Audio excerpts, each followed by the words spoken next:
രുക്കുവിൻ്റെ കണ്ണുകൾ പോകുന്ന ദിശയിലേക്ക് എല്ലാവരും നോക്കുമ്പോൾ കണ്ണിൽ അഗ്നിയുമായി തുറച്ചു നോക്കുന്ന മാർട്ടിനെയാണ് കണ്ടത്. എല്ലാവരിലും സംശയം നിറഞ്ഞു. ചായ കാത്രീൻ അവിടെ കയ്യിൽ പിടിച്ചു. എന്നാൽ അദ്ദേഹത്തിൽ നിന്ന് ഒരു പ്രതികരണമില്ലായിരുന്നു. ആബിയും എലിയും പരസ്പരം നോക്കി. മാർട്ടിൻ രുക്കുവിൻ്റെ അടുത്തേക്ക് നടന്നു. രുക്കു ഉമിനീറിറക്കി പുറകിലേക്ക് ഓരോ അടിയും വെച്ചു. നീ എന്താ ഇവിടെ? അവളുടെ ശബ്ദം അത്രമേൽ ദേഷ്യമുണ്ടായിരുന്നു. രുക്കു ഭയത്തോടെ ആദിയെ നോക്കി. എൻ്റെ അച്ചമ്മങ്ങളാണ് സാർ. ആദിയാണ് മറുപടി കൊടുത്തത്. ഇത് കേട്ടുകൊണ്ടാണ് ആമി വന്നത്. അവൾക്ക് കാര്യമൊന്നും മനസ്സിലായില്ല. കുഞ്ഞെവിടെ? യാതൊരു മുഖവിരിയുമില്ലാതെയുള്ള ആ ചോദ്യത്തിൽ രുക്കു ഒന്ന് പതറി. എന്നാൽ കേട്ടുന്നവർക്കൊന്നും മനസ്സിലായില്ല. ആദ്യം അവിടേക്ക് നടക്കാൻ തുനിയപ്പോൾ ഇന്ദുവിൻ്റെ കയ്യിൽ പിടിച്ചു വിലക്കി. കത്രീനൊന്നും മിണ്ടിയില്ല. കാര്യം അവർക്ക് മനസ്സിലായിരുന്നു. കുഞ്ഞെവിടെ? അതൊരു അലർച്ചയായിരുന്നു. ആബിമേലിയുടെ കയ്യിൽ പിടിച്ചു മുറുക്കി. അച്ഛൻ പെങ്ങളെ മോൻ ഇവനാണ്. അടുത്ത് നിൽക്കുന്ന വിക്കിയെ കാണിച്ച് ചിന്നൻ പറഞ്ഞു.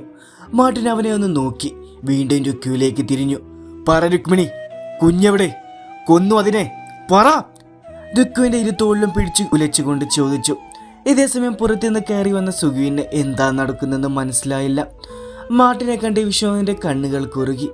കത്രീനയുടെ തോളിൽ ഒരു കൈ പതിഞ്ഞപ്പോൾ അവർ തിരിഞ്ഞു നോക്കി. ആൽബിയാണെന്ന് കണ്ടതും അവർ വിങ്ങിപ്പൊട്ടി. എന്നാൽ ആൽബി അവരെ ചേർത്ത് പിടിച്ചു. ലീനി ആബിയുടെ കയ്യിൽ പിടിച്ചു. കാര്യമൊന്നും മനസ്സിലായില്ലെങ്കിലും ലീനിയെ സമാധാനിപ്പിക്കാൻ എന്ന പോലെ ആബി അവളെ തോളിലൂടെ കൈയിട്ട് ചേർത്ത് നിർത്തി. നിങ്ങളാരാ? എന്തീ പറയണത്? സുഖു ചോദിച്ചു. ഇതാരാ? സുഖിനെ നോക്കി മാർട്ടിൻ രുക്കുവിനോട് ചോദിച്ചു. എൻ്റെ ഭർത്താവ്. രുക്കു എങ്ങനെയോ പറഞ്ഞൊപ്പിച്ചു. എനിക്ക് നിങ്ങളെ ഭാര്യയെ വേണ്ട. പക്ഷേ ഒന്നെനിക്കറിയണം, എൻ്റെ കുഞ്ഞ് കൊന്നത് ജീവനോടുണ്ട് എന്ന്. ഒരു അച്ഛൻ്റെ സ്നേഹം എൻ്റെ കുട്ടിക്ക് കൊടുക്കാൻ എന്നെ കൊണ്ട് പറ്റിയിട്ടില്ല. ഒന്ന് കാണാൻ പോലും കഴിഞ്ഞിട്ടില്ല. വർഷം 28 കഴിഞ്ഞു. ഇനിയെങ്കിലും ഒന്ന് കാണാനുള്ള മോഹം കൊണ്ടാണ്. അയാളുടെ ശബ്ദത്തിൽ നിസ്സഹായതയും തെളിഞ്ഞിരുന്നു. മാർട്ടിൻ പറഞ്ഞു കേട്ട് ചാരു ഞെട്ടിക്കൊണ്ട് ആദിയെ നോക്കി. അവൻ്റെ കണ്ണുകൾ നിറഞ്ഞിരുന്നു. ഇന്ദുവിൻ്റെ പിടിമുറുക്കുന്നതിൻ്റെയും തണുത്തുറച്ച കൈകൾ കണ്ടപ്പോൾ തന്നെ ആദിക്ക് കാര്യം മനസ്സിലായി. ആമി ചാരുവിൻ്റെ തോളിൽ പിടിച്ച് ആദിയുടെ ഓരോ ചലനവും വീക്ഷിച്ചു. എന്നാൽ സുഖുവിൻ്റെ അവസ്ഥയായിരുന്നു കഷ്ടം.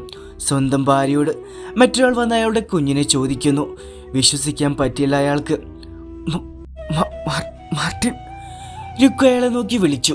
നീ എവിടെയായിരുന്നു? എന്തെന്നെ വിട്ടുപോയെന്നൊന്നും എനിക്കറിയണ്ട. എൻ്റെ കുഞ്ഞ് മോനാണോ മോളാണോ എന്ന് പോലും എനിക്കറിയില്ല. ആ കുഞ്ഞിൻ്റെ തുടിപ്പ് പോലും ഞാൻ കണ്ടിട്ടില്ല. പറ, എനിക്ക് ഇന്നറിയണം. എവിടെ? അയാൾ ഗൗരവത്തിൽ തന്നെ പറഞ്ഞു. പറയാൻ. ആ ഒരൊറ്റ അലർച്ചയിൽ താഴേക്ക് നോക്കി നിന്ന രുക്കുവിൻ്റെ കണ്ണുകൾ ആദിയിലേക്ക് നീണ്ടു.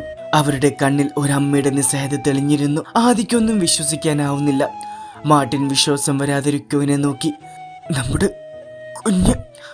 ഒരു പതർച്ചയോടെയായിരുന്നു അവരുടെ സംസാരം. മാർട്ടിൻ ആദിയെ ആദ്യമായി കാണുന്നത് പോലെ. ആദിയുടെ കണ്ണുകൾ ഇടതടവില്ലാതെ ഒഴുകി.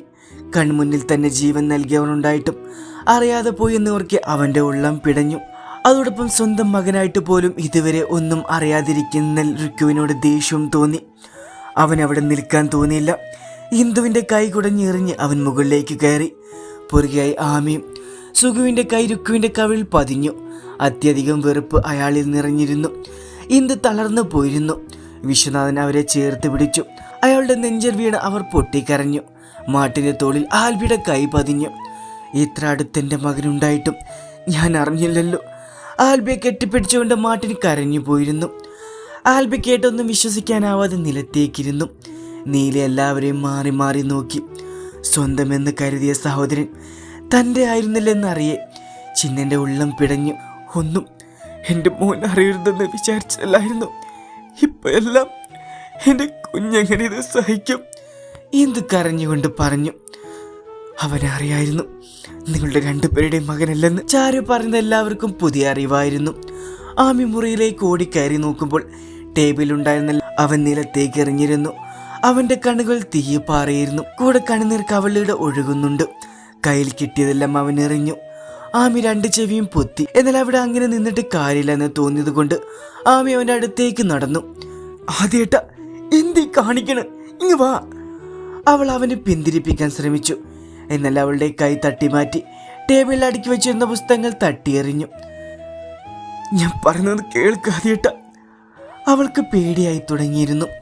അവൻ്റെ കൈ പിടിച്ചെങ്കിലും അവനത് തട്ടിമാറ്റി. ആമി പെട്ടെന്ന് തന്നെ അവനെ കെട്ടിപ്പിടിച്ചു. ആദ്യം ഒന്ന് കുതിറിയെങ്കിലും പിന്നെ ആമിയെ ചേർത്ത് പിടിച്ച് കരഞ്ഞു.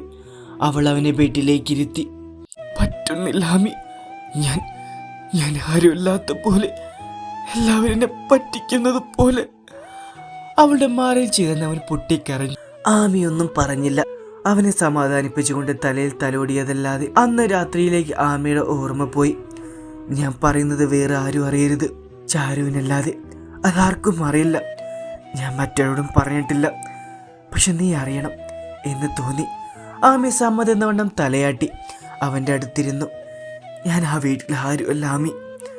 ആദ്യം പറഞ്ഞു കേട്ട് ആമി അവനെ സംശയത്തോടെ നോക്കി. വിശ്വാസം വരുന്നില്ലല്ലേ? ഞാനും ഇങ്ങനെയായിരുന്നു. ചാരു പറഞ്ഞപ്പോൾ വിശ്വസിച്ചില്ല. അവൻ സ്വയം ഒന്ന് പുച്ഛിച്ചിരിച്ചു. ഞാൻ 10ൽ പഠിക്കുന്ന സമയം ചാരുവായിരുന്നല്ലോ എൻ്റെ best friend. SLC model exam ടൈമായിരുന്നു. ഒരു ദിവസം ഞാൻ ട്യൂഷൻ കഴിഞ്ഞ് വരുമ്പോൾ എൻ്റെ മുറിയിൽ ചാരു ഉണ്ടായിരുന്നു. നഖം കടിച്ചെൻ്റെ കട്ടിയിലിരിക്കുകയായിരുന്നു. എന്നെ കണ്ടതും ചാടി എഴുന്നേറ്റു. ആദ്യം ഞാനൊരു കാര്യം അറിഞ്ഞു. അന്ന് അവൾ നന്നായി ഭയന്നിരുന്നു. എന്താ? ബാഗ് ടേബിളിലേക്ക് വെച്ചു അവൻ ചോദിച്ചു. അവൾ വേഗം തന്നെ ഡോർ ലോക്ക് ചെയ്തു. ഞാൻ സംശയത്തോടെ നോക്കിയപ്പോൾ സീക്രട്ട് ആണെന്ന് പറഞ്ഞു. ഞങ്ങൾ ഒരുമിച്ച് കട്ടിലേക്കിരുന്നു. ഇന്ന് അച്ഛനമ്മയും പറയണ് നീ ഇവിടെ ഉള്ളതല്ല എന്ന്, ഇന്ദുമ്മയുടെയും വിശ്വച്ചൻ്റെയും മോനല്ലെന്ന്. കേട്ടതെനിക്ക് വിശ്വസിക്കാനായില്ല. നിന്നോട് ചുമ്മാ പറഞ്ഞതാവും. സ്വയം ആശ്വസിക്കാൻ വേണ്ടിയാണ് അവളോട് അങ്ങനെ പറഞ്ഞത്. അല്ല, ഇതെന്നോട് പറഞ്ഞതല്ല. അവർ തമ്മിൽ സംസാരിക്കുന്നത് ഞാൻ ഒളിഞ്ഞെന്ന് കേട്ടതാണ്. അവളത് പറഞ്ഞപ്പോൾ അന്നെൻ്റെ ഉള്ളം മുറിഞ്ഞിരുന്നു. നീ അറിയരുത് എന്നൊക്കെ പറഞ്ഞു കേട്ടു. നീ അറിയരുത് എന്നൊക്കെ പറഞ്ഞത് കേട്ടു. ചാരു വീണ്ടും പറഞ്ഞു. അന്നെനിക്ക് എന്ത് ചെയ്യണം എന്നറിയില്ലായിരുന്നു ആമി. അച്ഛനോടും അമ്മയോടും ചോദിക്കാമെന്ന് തോന്നി. പക്ഷെ അവർ വേദനിക്കുമല്ലെന്നോർത്ത് അതിന് മുതിർന്നില്ല. സ്വന്തം മകനല്ലായിട്ട് കൂടി ഇനി അത്രത്തോളം സ്നേഹിക്കുന്നവരെ സങ്കടപ്പെടുത്താൻ തോന്നിയില്ല. അവൻ പറഞ്ഞു നിർത്തി. പിന്നീട് അങ്ങോട്ട് എല്ലാത്തിൽ നിന്നും ഒഴിഞ്ഞു മാറി. 10ൽ മാർക്ക് കുറഞ്ഞു. പരാതിയൊന്നും ഉണ്ടായിരുന്നില്ല. +2 കഴിഞ്ഞു. എന്തോ അതൊന്നും മനസ്സിൽ നിന്ന് പോയതുമില്ല. ഓരോ ദിവസം കഴിയുന്നവരും ഉള്ളു വേവുന്നത് പോലെ. +2 പാസ്സായപ്പോൾ അച്ഛനോട് വാശി പിടിച്ച് ഹോസ്റ്റലിലേക്ക് മാറി. ദൂരെ നിന്ന് പഠിക്കാനാണ് ആഗ്രഹമെന്ന് കള്ളം പറഞ്ഞു. അവിടെ നിന്നാണ് ACP എന്ന മോഹം ഉള്ളിൽ കയറിയത്. പിന്നെ ചിന്ത മുഴുവൻ അങ്ങോട്ട് ചാഞ്ഞു. കൂടെ നടന്ന കൂട്ടുകാരോട് പോലും പറഞ്ഞില്ല. ഇത് ഞാൻ അറിഞ്ഞു എന്നത് അമ്മ അറിഞ്ഞ സഹിക്കില്ല. ചിന്നേക്കാൾ അമ്മ എന്നെ സ്നേഹിക്കുന്നുണ്ട്. ആരും അറിയണ്ട, നീ അറിയണമെന്ന് തോന്നി. പറഞ്ഞു കഴിഞ്ഞപ്പോഴേക്കും അവൻ കരഞ്ഞു പോയിരുന്നു. അപ്പോഴും എന്നെ അസ്വസ്ഥനാക്കുന്നത് ഇതുകൊണ്ടാണ് ആമി. ചിലപ്പോൾ എല്ലാം സഹിക്കാൻ പറ്റിയെന്ന് വരില്ല. മരിക്കാൻ വരെ തോന്നിയിട്ടുണ്ട്. അന്നും കൂടെ ചാരുവായിരുന്നു. മനസ്സൊന്ന് ഓഫായി എന്ന് കണ്ട അവളെ വിളിക്കും. എൻ്റെ വിളി വന്ന അവൾക്കറിയാം ഇതിനാവുമെന്ന്. ആമി അവൻ്റെ മുഖത്തേക്ക് നോക്കി. ആ മുഖത്ത് അന്ന് വരെ അവൾ കാണാത്തൊരു വേദന കണ്ടിരുന്നു. ആമി ചിന്തകളിൽ നിന്ന് മുക്തിയായിരുന്നു. അവളുടെ മാറിൽ അവൻ്റെ കണ്ണുനീർ ആഴ്ന്നിറങ്ങി. ആദ്യേട്ട, അവൾ അരുമയോട് അവൻ്റെ തലയിൽ തലോടി. അച്ഛൻ പെങ്ങളെൻ്റെ അമ്മയാണെന്നും മാർട്ടിൻ സാർ എൻ്റെ അച്ഛനെന്നൊന്നും വിശ്വസിക്കാൻ പറ്റുന്നില്ലടി. ഇതൊക്കെ എങ്ങനെ? അവൻ തലയോർത്തി അവളെ നോക്കി ചോദിച്ചു. അവളൊന്നും പറഞ്ഞില്ല. മുണ്ടിൻ്റെ തലപ്പ് കൊണ്ട് മുഖം തുടച്ചു. അവൻ താഴേക്കിറങ്ങി. പുറകെയായി ആമിയും. ഞങ്ങൾ ബാംഗ്ലൂരിൽ വെച്ചാണ് പരിചയപ്പെടുന്നത്. രുക്കു പറഞ്ഞു തുടങ്ങി. എല്ലാവരും അതിന് കാതോർത്തു. ഇന്ദു നന്നേ തളർന്നിരുന്നു. ആദ്യം അവരൊന്നും നോക്കിയതുപോലില്ല എന്നത് അവർക്ക് സഹിക്കുന്നതിലും അപ്പുറമായിരുന്നു. ഞാൻ +2 കഴിഞ്ഞ് ബാംഗ്ലൂരിൽ പഠിക്കാൻ പോകണമെന്ന് പറഞ്ഞപ്പോൾ വീട്ടിൽ നിന്ന് സമ്മതിച്ചില്ല. ഏട്ടൻ്റെയും അച്ഛൻ്റെയും കാല് പിടിച്ചാണ് അന്ന് പോയത്. ആദ്യം മോസ്റ്റിൽ നിന്നെങ്കിലും അവിടുത്തെ ചിട്ടയിൽ അംഗീകരിക്കാൻ പറ്റിയില്ല. കൂട്ടുകാരിൽ ഒന്നാകെ ഒരു വില്ല എടുത്തു. അവിടെ വെച്ചാണ് മാർട്ടിനെ ആദ്യമായി കാണുന്നത്. അവരുടെ സ്വരം ഒന്നിടറി. മാർട്ടിൻ്റെ കൈകൾ കത്രിയുടെ കയ്യിൽ മുറുകി. അവർ ഒന്ന് കൺചിമ്മി കാണിച്ചു. ഞങ്ങൾ അവിടെ ഒരു സൗഹൃദം തുടങ്ങി. അതെപ്പോഴും പ്രണയത്തിലേക്ക്. അവർ പറഞ്ഞു മുഴുവനാക്കാതെ സുഖുവിനെ നോക്കി. അയാൾ ശാന്തനായിരുന്നു. 2 വർഷം കഴിഞ്ഞ് ഒരു ദിവസം മാർട്ടിനോട് വീട്ടിലേക്ക് വരണമെന്ന് അമ്മച്ചി ആവശ്യപ്പെട്ടുകൊണ്ട് കത്ത് വന്നു. അന്ന് ഞാൻ 3 മാസം പ്രഗ്നൻ്റ് ആയിരുന്നു. രുക്കു പറഞ്ഞുകൊണ്ട് തല താഴ്ത്തി. മാർട്ടിനുള്ളമൊന്ന് പിഴിഞ്ഞു. തൻ്റെ മക്കൾ ഇതെല്ലാം കേൾക്കുന്നെന്നത് അയാളെ അലോസരപ്പെടുത്തി. തിരിച്ചു വരുമ്പോൾ എന്നെ വീട്ടിലേക്ക് കൊണ്ടുപോകുമെന്ന് മാർട്ടിൻ വാക്ക് തന്നിരുന്നു. 2 മാസം കാത്തിരുന്നു. വീട്ടിലേക്കുള്ള യാത്ര ഓരോ ഒഴിവ് പറഞ്ഞു മുടക്കി. കത്തുകൾ അയച്ചു. എന്നാൽ അതിന് മറുപടി ഒന്നും ഇല്ലായിരുന്നു. രുക്കുവിൻ്റെ ശബ്ദം ചിലമ്പിച്ചു. എന്നാൽ മാർട്ടിന് അത് പുതിയ അറിവായിരുന്നു. ഒരു ദിവസം ഏട്ടനും ഏട്ടത്തി മുംബൈയിൽ നിന്ന് വില്ലയിലേക്ക് വന്നപ്പോൾ ചെറുതായി ഉന്തിയ വയറോടെ നിൽക്കുന്ന എന്നെയാണ് കണ്ടത്. ഒട്ടും പ്രതീക്ഷിക്കാതെയുള്ള വരവായതിനാൽ എനിക്ക് എന്ത് പറയണമെന്നറിയില്ലായിരുന്നു. കാര്യങ്ങളെല്ലാം പറഞ്ഞു. ആദ്യമൊരുവരോട് വഴക്ക് കേട്ടു. എങ്കിലും പിന്നെ അവർ എൻ്റെ കൂടെ നിന്നു. ആ ഏട്ടനും ഏട്ടത്തിയും തിരിച്ചു മുംബൈയിലേക്ക് കൊണ്ടുപോയി. ബാക്കിയെല്ലാം അവിടെ നിന്നായിരുന്നു.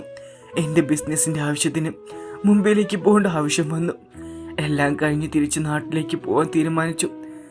കല്യാണം കഴിക്കാത്ത പെങ്ങള് ഒരു കുഞ്ഞുമായി നാട്ടിലേക്ക് ചെന്നാലുള്ള ഭവിഷ്യത്തോർത്ത് അതിനവിടെ ഉപേക്ഷിക്കാൻ തീരുമാനിച്ചു. എന്നാൽ മക്കളില്ലാതെ വിഷമിക്കുന്ന ഏട്ടത്തിയുടെ നിർബന്ധത്തിന്റെ പുറത്ത് അവനെ ഞങ്ങൾ വീട്ടിലേക്ക് കൊണ്ടുവന്നു. ഏട്ടൻ്റെയും ഏട്ടത്തിയുടെയും മകനായി തിരിച്ച് നാട്ടിലേക്ക് വരുമ്പോൾ എല്ലാവരോടും എന്തോ മറുപടി പറയണമെന്നോർത്തു.